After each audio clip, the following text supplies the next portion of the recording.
सुशांत सिंह राजपूत की हत्या के बाद कई चीजें बाहर निकल के आई हैं। कुछ मैंने इंटरव्यूज पढ़े हैं, कुछ डायरेक्टली भी बात की है। तो उनके पिताजी का कहना है कि वो फिल्म इंडस्ट्री में हो रही टेंशन के करके बहुत ज्यादा परेशान थे। अभिषेक कपूर जिन्होंने उन्हें लॉन्च किया, उनके साथ हाल ही में एक फिल्म की है केदारनाथ। उनका कहना है कि it was a systematic dismantling of a fragile mind. Ankita जो उनकी लॉन्ग टर्म पार्टनर रह चुकी है, उनका कहना है कि वो सामाजिक रूप से की गई अपमान और बेइज्जती नहीं सहन कर पाया।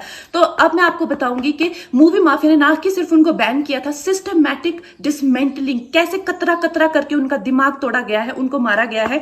तो ब्लाइंड आइटम आप इसलिए लिखते हैं क्योंकि आप जब झूठ लिखना होता है, आपको के अगेंस्ट कोई लीगल एक्शन नहीं लिया सकता क्योंकि आपका तो नाम ही नहीं लिखा, मगर उसकी जो डिस्क्रिप्शन होती है, जैसे मेरे बारे में लिखा जाएगा कि जिस लड़की के घुंघराले बाल हैं, जिसको नेशनल अवार्ड मिला हुआ है, साइकोटिक है, इस तरह से जो कि मनाली से डिस्क्रिप्शन पूरी दी जाएगी मगर नाम नहीं लिखा जाएगा।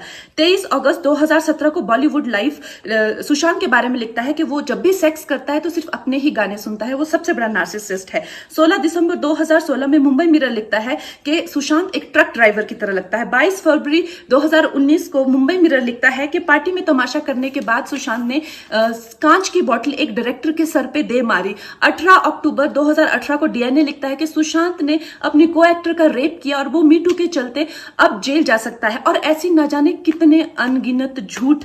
और ये जो बुद्धिजीवी जर्नलिस्ट हैं, ये जो चील कौए गिद्ध हैं जो मूवी माफिया के पाले हुए हैं, ये इसको मेंटल इमोशनल साइकोलॉजिकल लिंचिंग को जर्नलिज्म कहते हैं। मेरे बारे में आज तक जो भी कहा गया मैंने कुछ नहीं कहा, लेकिन जब एक स्वतंत्रता सेनानी के खिलाफ गंदगी लिखी गई, मैंने उस जर्नलिस्ट को कॉन्फ्रंट किया। आपको पता है उसी रात 4 सीनियर जर्नलिस्ट ने मेरे खिलाफ एक गिल्ड बनाई, ऐलान किया गया कि इसकी फिल्म को बैन किया जाए, फ्लॉप किया जाए।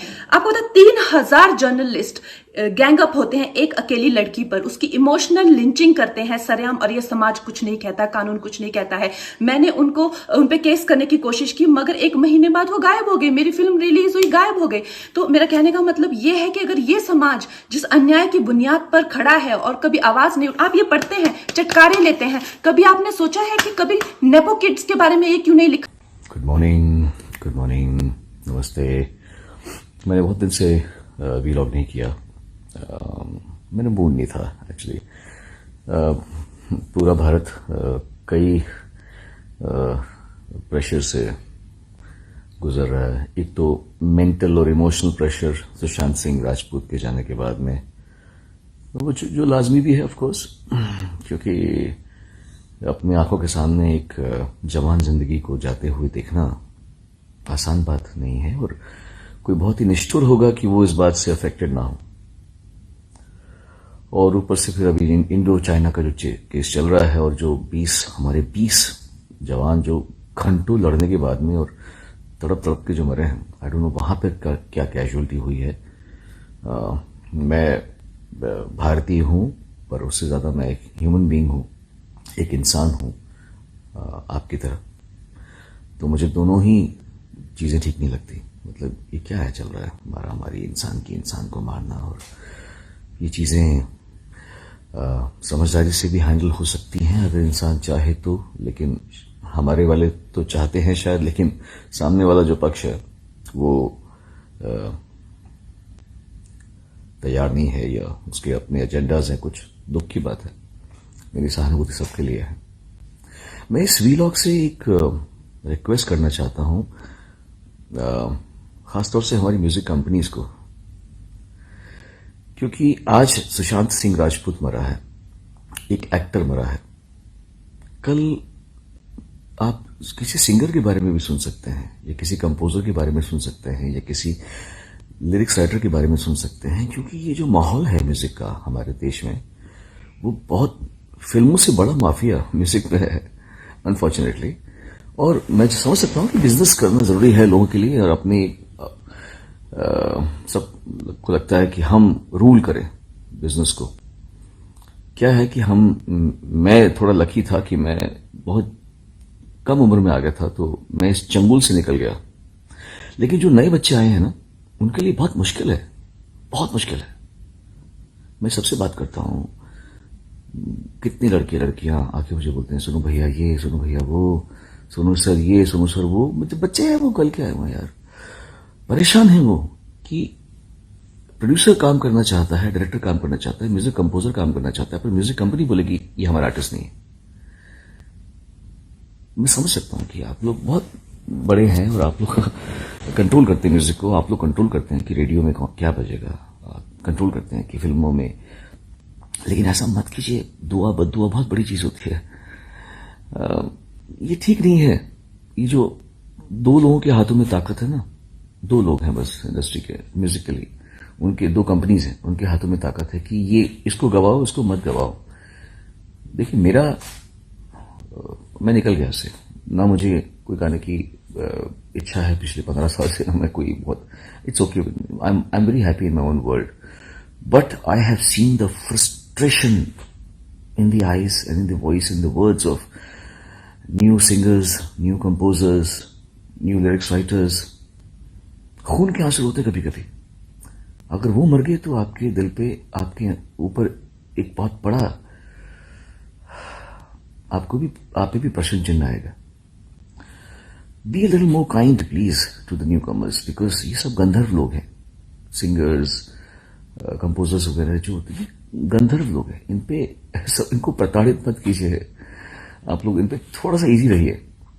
मेरे साथ में ऐसे हो सकता है कि मेरे गाने मैं गा रहा हूं और कोई बोल रहा है कि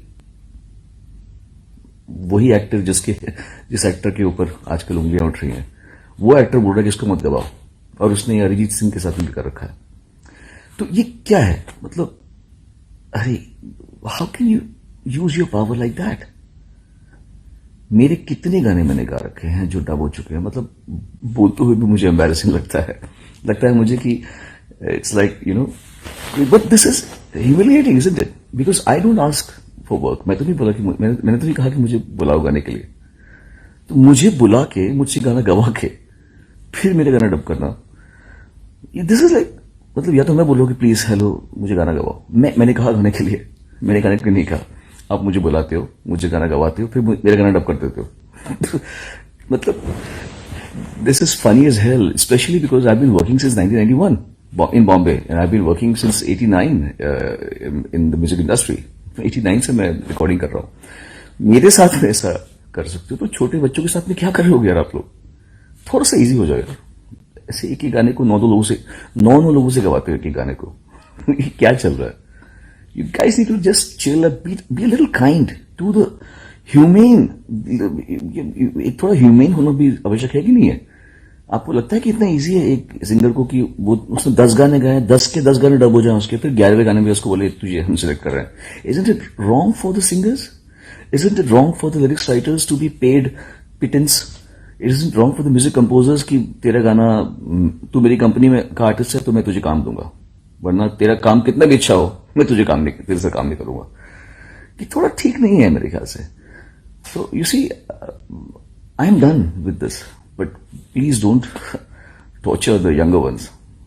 Really, इतना अच्छा स्पेस नहीं है। Please step into their shoes and please try to understand. They need you. They need your help. They need your kindness. They need your grace.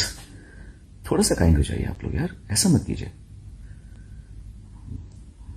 Anyway, चलो, I hope कुछ लोग इस बात का बुरा न माने कि सोनू निगम ने ऐसे बोल दिया और हमारे बारे में ऐसा बोल दिया। मैं जो कह रहा हूँ जो मैं देख रहा हूँ मैं वही कह रहा हूँ, और मेरे ख्याल से लोग इससे एग्री भी करेंगे, जो म्यूजिक कंपोजर्स हैं, जो सिंगर्स हैं, जो राइटर्स हैं, जो सफर कर रहे हैं। मैं कह रहा हूँ even directors and producers also are not happy कि उनको उनकी मर्जी का म्यूजिक बनाने नहीं दिया जा रहा।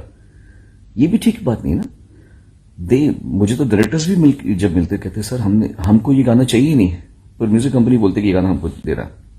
तो ये थोड़ा रॉन्ग है। क्रिएटिविटी दो लोगों के हाथ में नहीं होनी चाहिए।